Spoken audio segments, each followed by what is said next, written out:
Dear student, आज हम इसकी सेकंड पार्ट में देखेंगे कंपोनेंट ऑफ एग्रीगेट डिमांड। देखिए बेटा, दो तरह की इकोनॉमी होती है, क्लोज्ड इकोनॉमी, एक ओपन इकोनॉमी। क्लोज्ड मीन्स जिसके दरवाजे बंद है, मतलब ना जो एक्सपोर्ट कर रहा है ना इंपोर्ट कर रहा है, मतलब ऐसी इकोनॉमी जो क्लोज्ड है, outside rest of the world से कोई भी ट्रेड नहीं करती।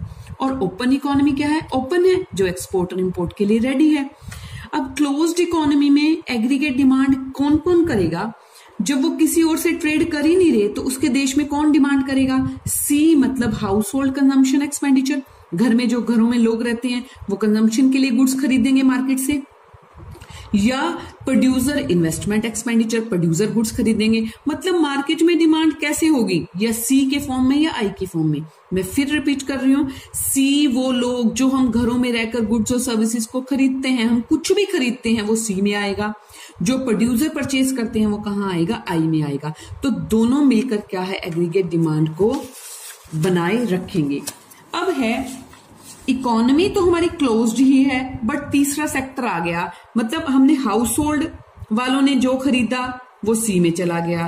प्राइवेट इन्वेस्टमेंट एक्सपेंडिचर आई में चलेगी। बट गवर्नमेंट भी तो कुछ ना कुछ खर्चा करती है। गवर्नमेंट कैसा खर्चा करती है? जैसे मिड डे मील पर उसने खर्चा करा तो उसका कंजम्पशन चला गया।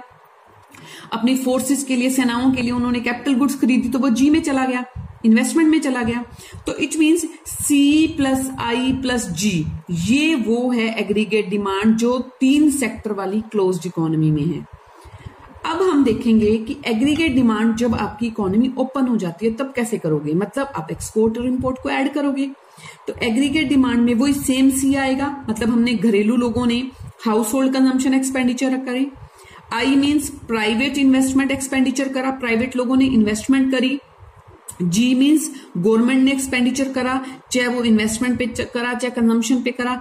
नई चीजें इसमें क्या ओपन वाली में ऐड हो जाएंगी? Export minus import. X means export, M means import, मतलब नेट एक्सपोर्ट। तो ये एग्रीगेट डिमांड का एक कंपोनेंट आ गया। अब आपने समझना है कि कंसेप्ट ऑफ एग्रीगेट सप्लाई, बेटा वो तो था कि हम डिमांड कितनी करेंगे। इसका मतलब है एक साल के अंदर प्रोड्यूसर गुड्स बनाकर माल कितना बेचेंगे, वो सप्लाई कितना करेंगे। देखो, aggregate supply refers to the aggregate production as planned by the producer, मतलब जो प्रोड्यूसर ने प्लान करा है ड्यूरिंग एक 1 ईयर के अंदर। मतलब उन्होंने इनकम के डिफरेंट लेवल पर कितनी गुड्स को बनाने के लिए सोचा है। अब समझने वाली बात है कि aggregate supply and income therefore can be treated as identical to each other. मतलब एग्रीगेट सप्लाई और इनकम बराबर है। क्या मतलब हुआ? जितना माल हम तैयार करके बेचेंगे वही तो हमारी इनकम होगी, तो हम उनको आइडेंटिकल मानते हैं। तो aggregate supply refers only to plan production, ये प्लान प्रोडक्शन है और डिजायर प्रोडक्शन है। It does not refer to actual output. Actual में इससे कम ज्यादा हो सकता है, बट ये प्लान्ड है कि हम इतना उत्पादन करेंगे, इतनी गुड्स और सर्विसेज को बनाएंगे। अब इनकम का लेवल क्या है? 0, 20, 40, 60, 80, 100, 120 करोड़। ये एक कंट्री की बात हो रही है बेटा, मैक्रो इकोनॉमिक्स पढ़ रहे हैं इसलिए करोड़ में आएगा। जैसे इनकम बढ़ेगी, मैंने अभी समझाया इनकम और एग्रीगेट सप्लाई आइडेंटिकल हैं, तो ये तो टेबल आपको याद ही ना करना पड़ा। इनकम 0 है तो क्यों? क्योंकि सप्लाई भी 0 है, हम कुछ प्रोड्यूस ही नहीं कर रहे इसलिए इनकम नहीं है। इनकम 20 करोड़ है, इट मीन्स हम 20 करोड़ की गुड्स बना रहे हैं। इनकम 40 करोड़ है क्योंकि हम 40 करोड़ की गुड्स बना रहे हैं, तो ये सेम चलेगा। तो इनकम और एग्रीगेट सप्लाई का कर्व क्या चलेगा? सेम चलेगा। देखो, income and aggregate supply shows that producer in the economy are ready to sell, मतलब ये माल बेचने को तैयार हैं। Ready to sell that all wish to produce, जो बनाएंगे और वो बेचने को तैयार हैं। Price has no role to play in the determination of aggregate supply. यहाँ पे जब हम एग्रीगेट सप्लाई को डिटर्मिन कर रहे हैं, प्राइस मायने नहीं रखता, जो बनाएंगे वो बेचेंगे तो सही, चाहे किसी भी प्राइस पे बेचें। एंड केन्ज क्या प्रोड्यूस करता है? देयर इज परस्यू करता है that there is excess capacity in the economy. यह समझने वाली बात है। प्रोफेसर केन्ज क्या कहते थे कि there is excess capacity in the economy, कि आप और प्रोडक्शन कर सकते हो अगर आपको जरूरत है। अगर आपके इकोनॉमी में डिमांड ज्यादा है तो आपके पास प्रोडक्शन कैपेसिटी है, वो ये मान के चलते हैं। और एग्रीगेट सप्लाई और इनकम की लाइन वही सेम 45 डिग्री पर चलेगी।